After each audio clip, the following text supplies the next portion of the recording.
This is Talk to Me.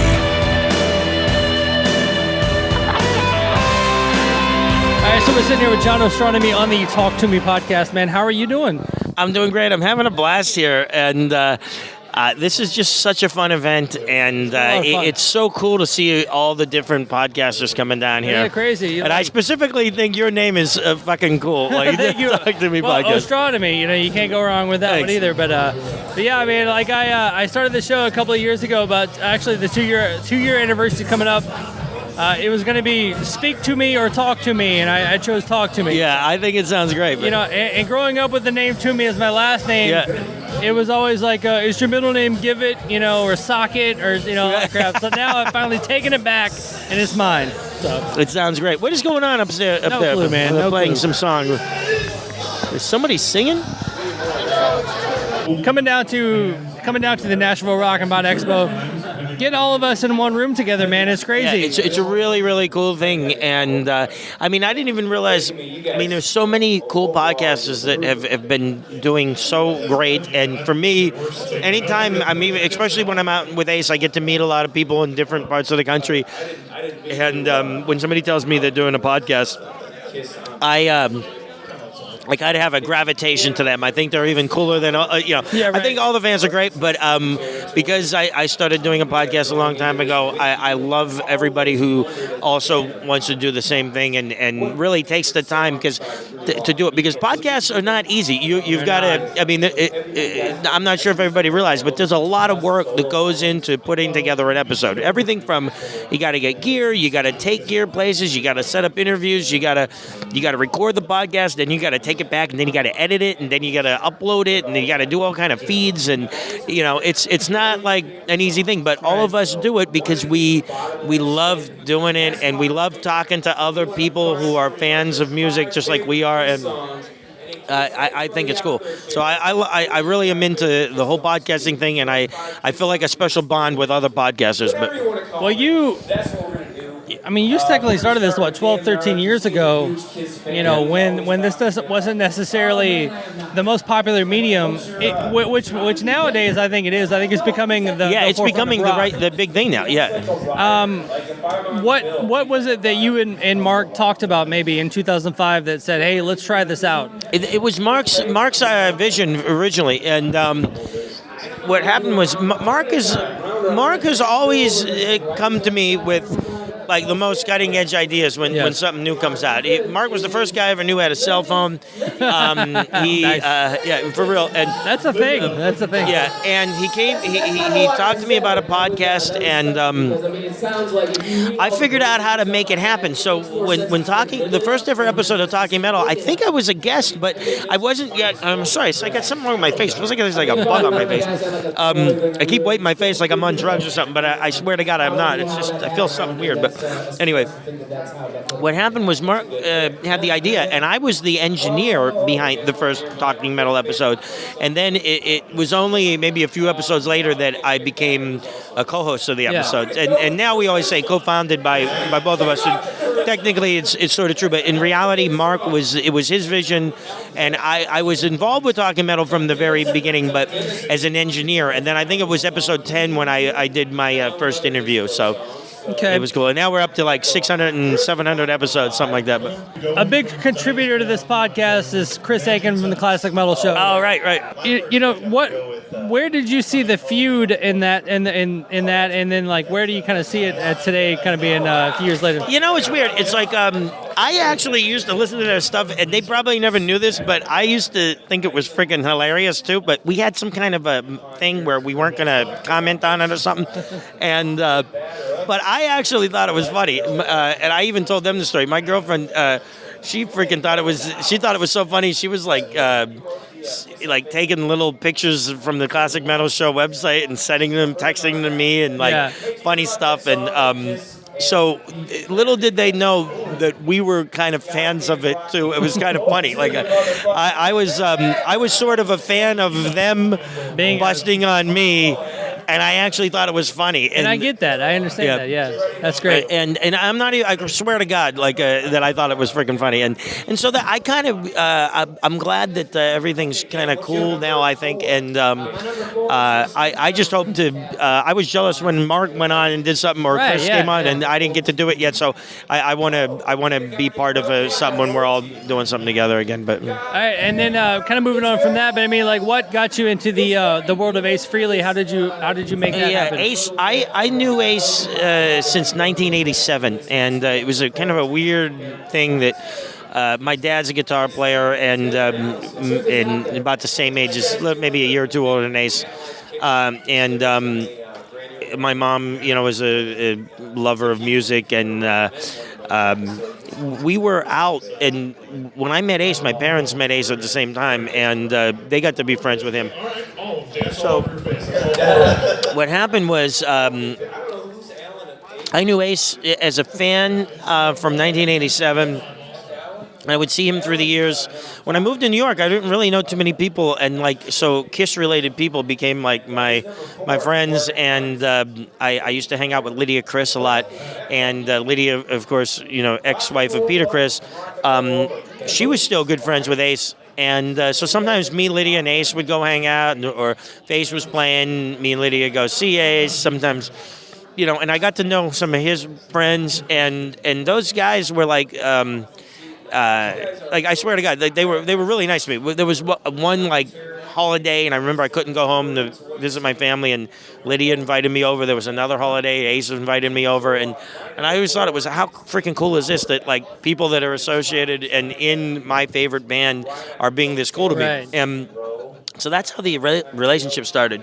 Then in 2009, I just weirdly ran into Ace a bunch of times. And prior to that, I was seeing Ace a couple times a year, but 2009, I just started constantly running into him. It was just a weird thing, just by coincidence. We weren't even trying to do it. And then something happened, and a guy that was working with him had a family issue they had to take care of, and Ace called me up and said, "Hey, John, this so-and-so is jammed up with something. You want to help me out for a little bit?"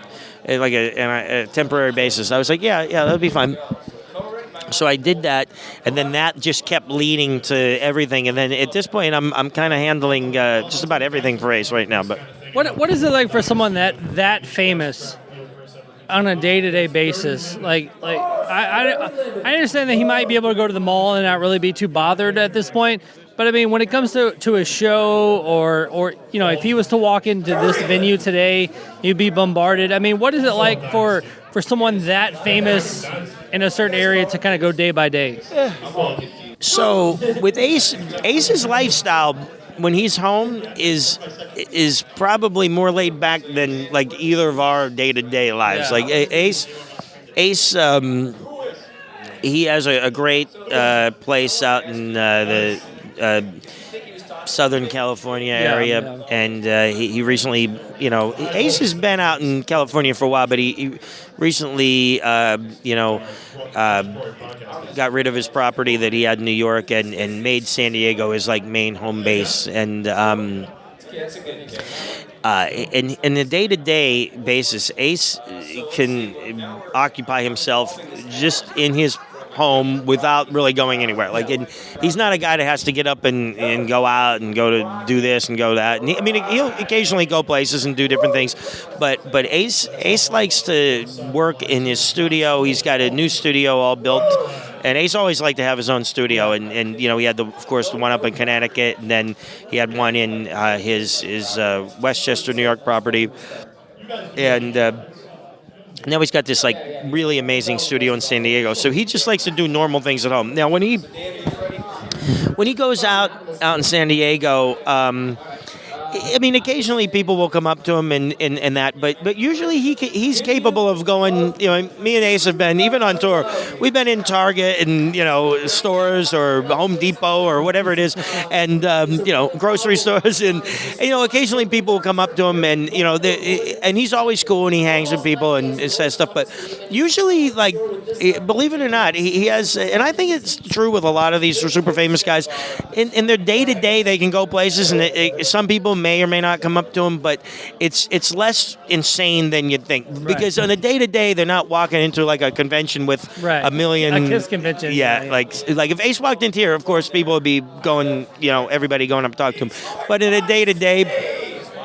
he's usually able to do it. But the interesting thing about Ace is he's not the guy that needs to be it's kind of different than me. I need to be out if I had to stay home for like a week and not go anywhere, I'd start getting all freaky and I'm being I have the tendency that I want to be out at restaurants and this, that, and the other thing, and stores and looking around all the time. That's just my personality. Ace's personality back in the day probably was that he wanted to be out all the time, but now he's more interested in doing stuff at his home place, and right now he's pretty much attached to his studio, and that's all he wants to do is record. Well, that's the thing. Like even reading old Kiss stuff, old interviews and things. Even with him, never really being unmasked in Kiss. Ladies and gentlemen, Ace Frehley, shout me! I love this. I love these guys. Ostronomy, ladies and gentlemen. Ian Wadley, the toughest man to walk into.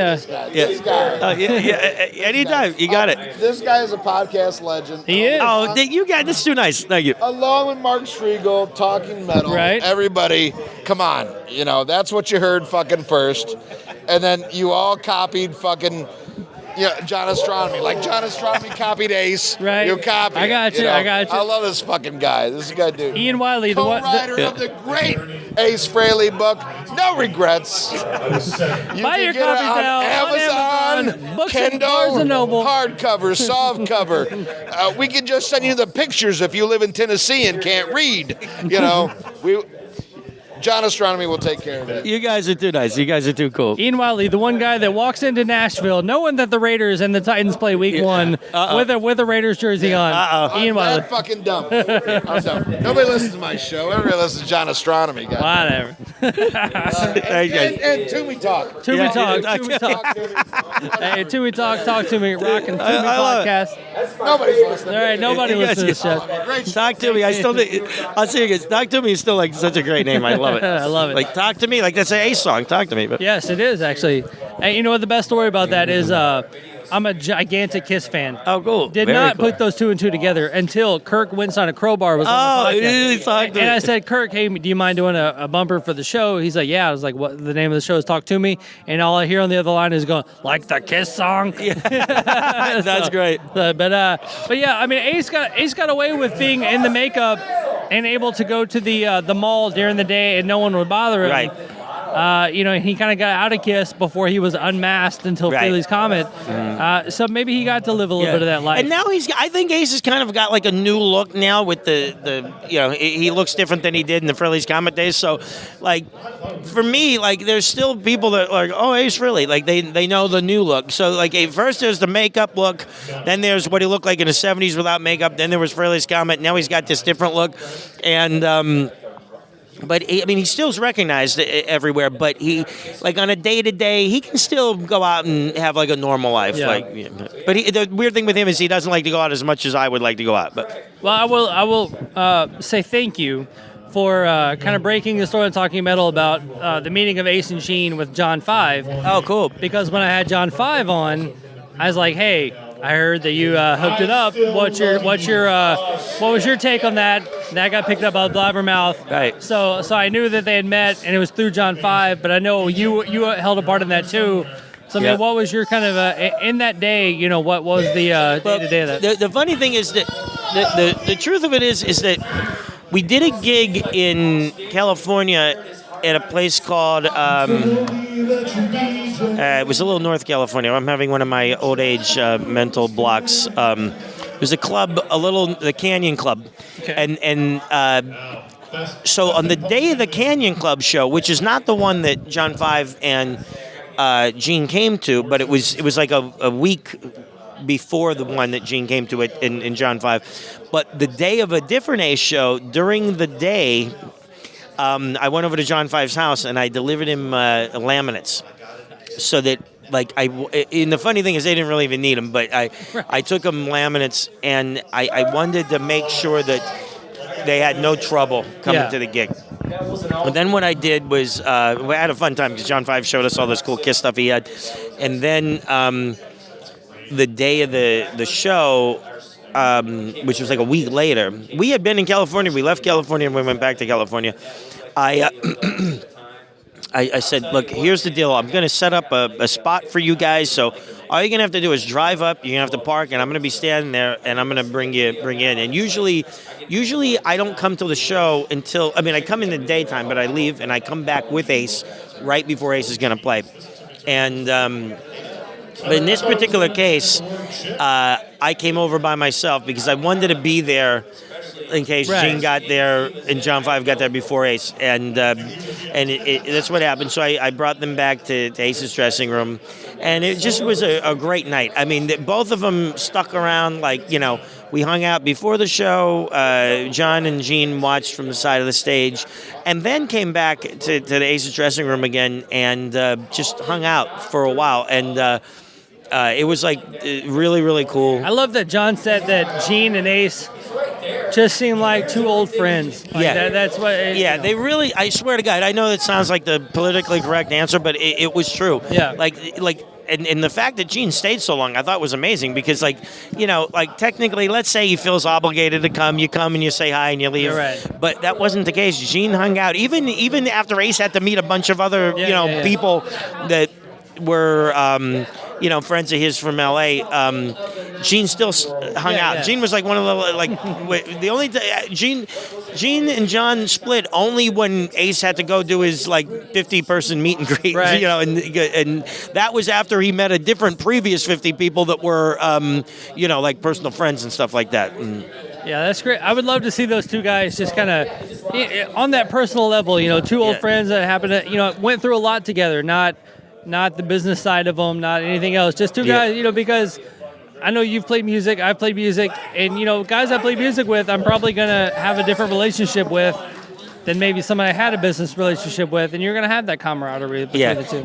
There's a video, and I'm not sure if it'll ever come out, but of when Gene went down to Ace's house about a month ago or 2 months ago or whatever, and they were just jamming on tunes, and they wrote a couple of songs, and there's a short video of that, and maybe someday that'll come out, just like a home video, let me get my cell phone and shoot some of this. So I'd be remiss not to ask. Obviously with Ace's so much weight loss lately, and Gene riding with Ace, right. Ace playing with Paul. Are you sensing anything? I'm sensing that I'm really happy that they are all hanging out like that, and it's so cool that that Paul was amazing at the Fire and Water video shoot and through the entire recording process. And then Gene was so cool. I wasn't there when Gene went down to Ace's house because I was across the country in New York. But, Gene and Ace, Ace said they had a great time. And then... here's the thing. The first step is that they're all on good terms, which is a really cool thing.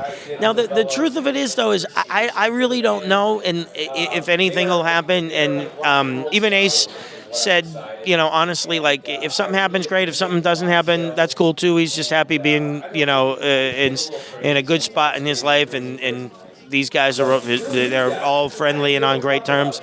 But who knows? Would I like to see it happen? I would. And it's not that I don't like what Kiss is doing now, because I love that. I think Tommy is amazing. I think Eric Singer's a freaking one of the great. I'm a drummer, so Eric Singer's one of my favorite all-time drummers. Right. And I've always liked Tommy Thayer even before he was in Kiss. I was a fan of Black and Blue, and so the thing is, but as a Kiss fan, as an Ace fan, I'd love to see them do something again together. Yeah, you're absolutely. But we'll see what happens. Who knows? I'm in the camp of, Kiss has come through town, and I'm like, meh. Ace has come through town. Obviously, I went to see him. Kiss comes through town with Ace. I'm there. Right. I think there is a market that the crowd will increase if Ace is. Yeah, I think so. I think the crowd will increase. We'll see what happens. We'll see. Well, John Ostronomy, man, I Thank appreciate you. you taking the time. Obviously, I enjoy listening to you when you pop in on Talking Metal. Thank you. You know, I gotta start doing more on Talking Metal again. I still consider it like, I still might consider myself a main part of Talking Metal, but I just have been so crazy and with scheduling and stuff like that. But I'm happy to be part of Talking Metal and all these other podcasts as well. So, well, thank you, man. Thanks for taking the time today. Thank you.